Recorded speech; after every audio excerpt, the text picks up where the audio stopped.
And hello, one and all, and welcome to this live preview and predictions video for tomorrow's WWE No Mercy 2016 SmackDown brand exclusive pay-per-view. This is the second brand exclusive pay-per-view airing since the brand split. I'm very much looking forward to it. It looks like another solid effort from the most consistent brand that WWE has produced since the draft, SmackDown. There are a number of matches announced for this card. And in this preview and predictions video, we will run down through them match by match, and I will give you, of course, my predictions for who might walk out the potential winners of that match. So we have a total of, 8 matches total, 7 airing on the main card, and 1 pre-show match. So overall, guys, this looks like another solid, like I said, solid show from SmackDown if all of the matches delivered. And we have some late breaking news I have to mention as well earlier today before we even get into this preview and predictions video. Apparently, Becky Lynch, that's right, Becky Lynch might have suffered an undisclosed injury. From what I've heard, from what I've been able to read, she might possibly be out of No Mercy due to said injury, so we'll have to see. Yeah, it's not looking good, guys. Becky might not be able to wrestle tomorrow. She has suffered an undisclosed injury. She did wrestle this past Tuesday on SmackDown, didn't seem to have any apparent problems. So we'll have to see what WWE ends up announcing. Some ideas I threw out there, maybe a 6-pack challenge between Natalya, Naomi, Carmella, Nikki, Eva Marie, and Alexa. Or you could do Carmella versus Nikki with the winner facing Alexa for the title if that had to come down to it. But we'll have to see, but I just wanted to throw that news out there about Becky possibly. It would just be a shame. She just won the title. Yeah, it's not looking good, guys, so we'll have to see how that one plays out. But yeah, as I was saying, tomorrow night, No Mercy. I'm glad they brought back this title for the pay-per-view. I think it's a kick-ass title. Whenever I hear No Mercy, I think of WWF No Mercy, the kick-ass video game. So an old pay-per-view name that I'm glad they brought back. They didn't just do a gimmick pay-per-view name. So should be good stuff, guys. I've really enjoyed what SmackDown has had to offer over the past several weeks. And the build for this pay-per-view is really good.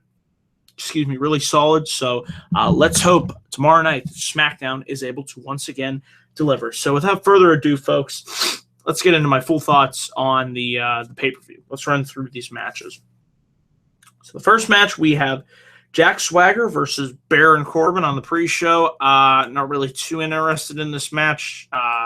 Probably won't watch, but if I had to pick a winner, I'd have to say it would just make sense for Baron Corbin to win here. There's really no reason, for Jack Swagger to win this match. I really feel that, Baron Corbin has a tremendous upside, a great amount of potential, really untapped potential.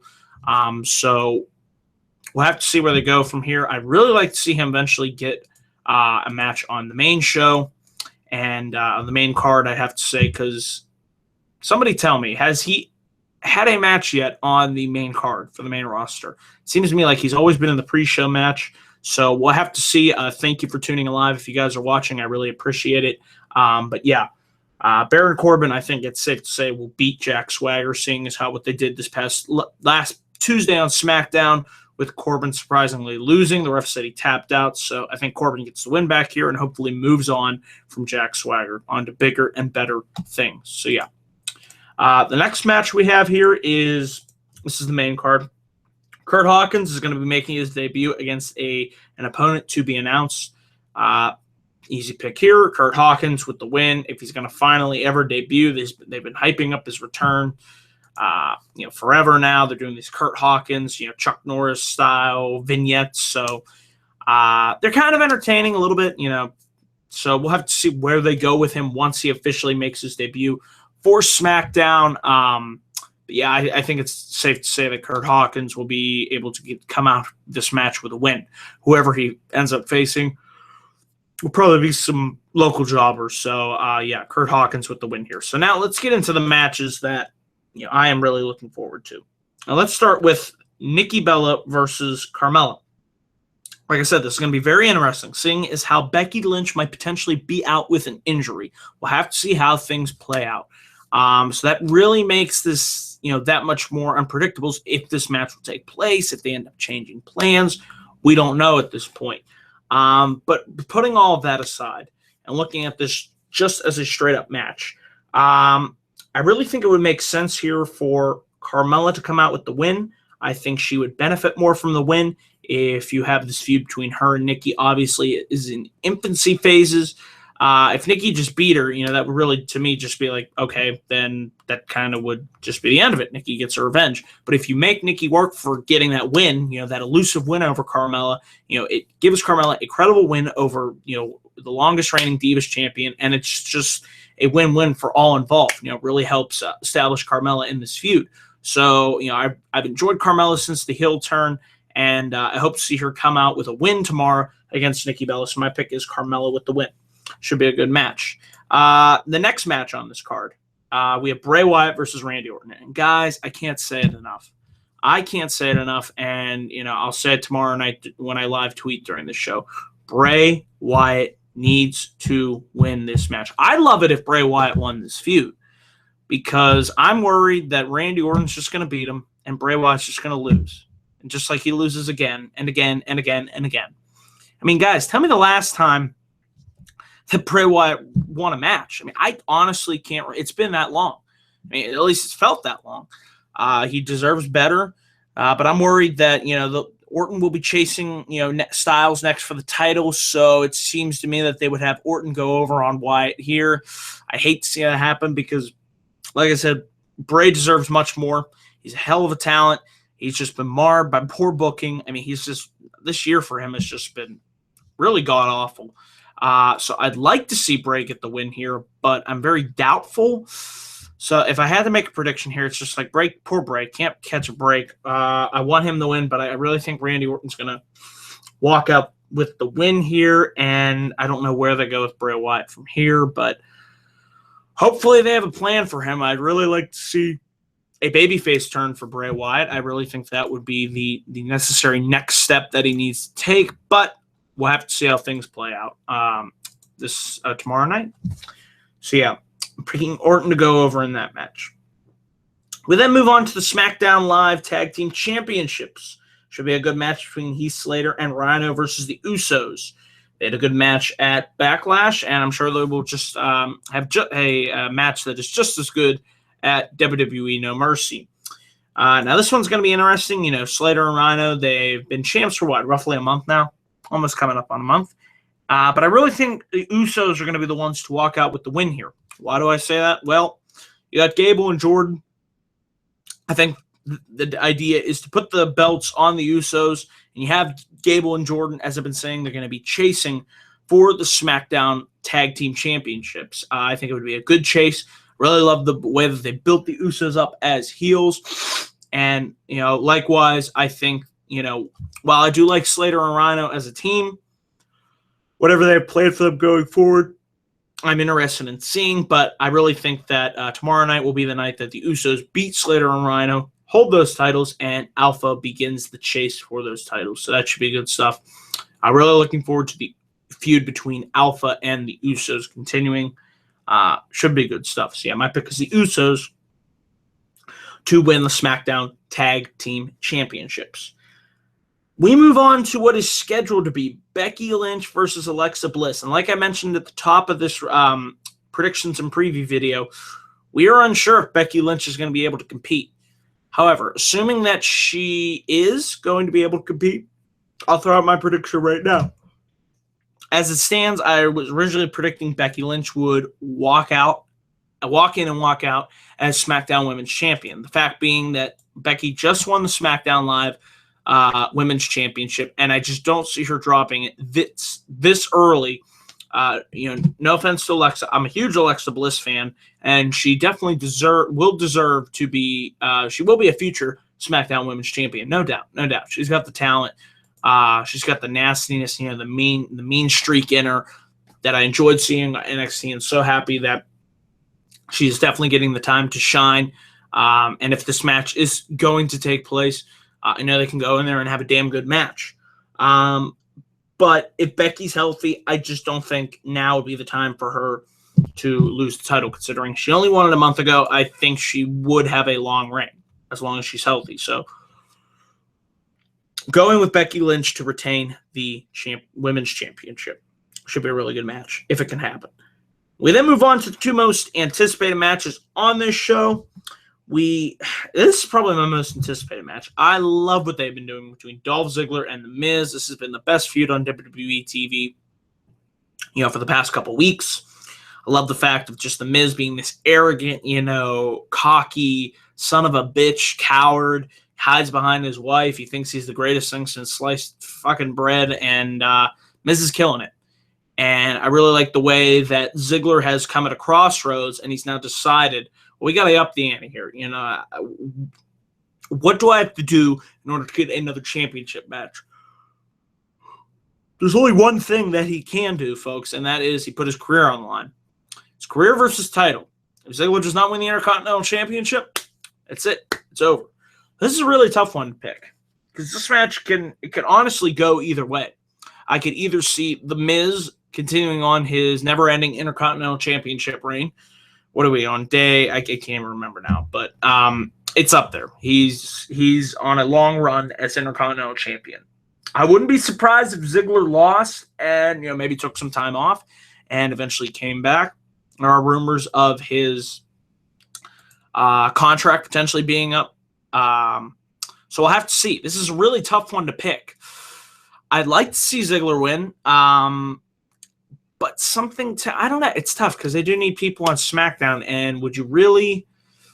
I don't know. Guys. It's really, really, really tough match to predict. That's why I don't know which way to go. So, but I do have to pick here. So my prediction is I'm predicting The Miz retains his Intercontinental Championship, and we don't see Dolph Ziggler for quite a while. I think he'll be back, obviously, but something tells me that he will lose this match.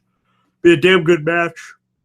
Good way for Ziggler to go out. Good way for Miz to get the further heat from ending Ziggler's career. And never like I say every time, I've never seen these guys have a bad match. So this should be great stuff to watch, guys. And then we move on to the main event, folks. You're excited. I know I'm excited. It is a triple threat match. That's right. For the WWE World Championship. John Cena versus Dean Ambrose versus the champ that runs the camp, the man, the phenomenal one, the MVP for WWE in 2016, AJ fucking Styles. This is going to be great. It's going to be potentially a match of the year candidate. I don't want to hype it up. I'm already doing it, so who cares? I'm really looking forward to this match, as you can tell. Huge fan of AJ Styles. Huge fan of Dean Ambrose. I respect Cena for what he does, so I know you put these three guys in the ring together, it's going to be great stuff. And I really don't think Ambrose wins the title back here. I don't think Cena wins the title here. You obviously save his 16th championship reign for a grander stage. I think that AJ will walk out and retain his championship. And he will go on to have a lengthy reign like he deserves to. He's the man. He is, as I said, the MVP of WWE in 2016. It would make no sense to take the title off of him this early, a month into his reign. And I can't wait to sit back, relax, and enjoy this match. It's going to be awesome to watch. I really love the build. I love the tease of potential Dean Ambrose turning on Cena, and then you do Cena versus Ambrose at Survivor Series. That'd be freaking awesome. I think we could be in store for a good Survivor Series if everything lines up. We'll have to see. But, yeah, really looking forward to this main event match, guys. And I agree. AJ has to win. It would just be a mistake to take the title off him this early. I don't see any way that you would unless, turn Cena heel, but they're not going to do that. So, I mean, if there's some major swerve, okay, then I could see it, but I don't see that happening. So, yeah, this is going to be a really solid pay-per-view, guys. Really love what SmackDown's been doing, and I can't wait for it. And just reading some of your comments in the comments section, CWC says he predicts Corbin will win, Hawkins win, Orton wins, Miz wins, Usos wins, Lynch and Styles win, and AJ has to win, he said. Thank you for my predictions. And yeah, Goldberg versus Lesnar potentially taking place at Survivor Series. Want to touch on that real quick? I think it's going to happen, guys. I mean, there was the interview on ESPN with Bill Goldberg talking about, potentially coming back. Might he be training for one more match? He was a little bit vague, but he dropped hints about it. And then Heyman spouted off on Twitter. So I think we will see, developing on Raw within, after Hell in a Cell, I'd say. Hell, Halloween night. Could we see Bill Goldberg return to WWE? I think it's a very good possibility. You want ratings, you want money, like you said. At a time when Raw needs some serious help, hell yeah. I mean, yeah, their match in 2004, it was awful. But maybe they could go in there and have, a much better match. I mean, I don't think it could be any worse, but it's definitely something I would be interested in seeing. It would be a major marquee match for a pay-per-view like Survivor Series, which, if you guys remember last year, Survivor Series sucked ass. God, that was awful. Yeah, it's just a shame because I thought Survivor Series in 2014 was good. You had Team Authority versus Team Cena, and I just felt like last year they completely dropped the ball with that tournament, and it was probably the worst pay-per-view of the year. Going off on Sheamus winning. That just made me want to gouge my eyes out. So, let's hope they have big things in store for Survivor Series. It's going to be a dual-branded pay-per-view. You got Raw and SmackDown on there. So, very much looking forward to it, guys. But that's it for my preview and predictions for WWE. I keep wanting to say WWF because the video game. WWE No Mercy 2016. Guys, remember, after this video is up, please leave your comments down below in the comments section. Leave your predictions, and I will, of course, respond back to those comments. And I want to say thank you all for tuning in to watch this live. Remember, tomorrow night, guys, I will be live after No Mercy around 11 o'clock. So we will be breaking down all the results and what took place on the show. So it should be good. So once again, guys, thank you for tuning in. Remember to please click the like and subscribe button to help continue this channel grow, and for more video content coming soon from me. So, until then, guys, thank you for tuning in, and I will see you tomorrow night for No Mercy. Take care, guys.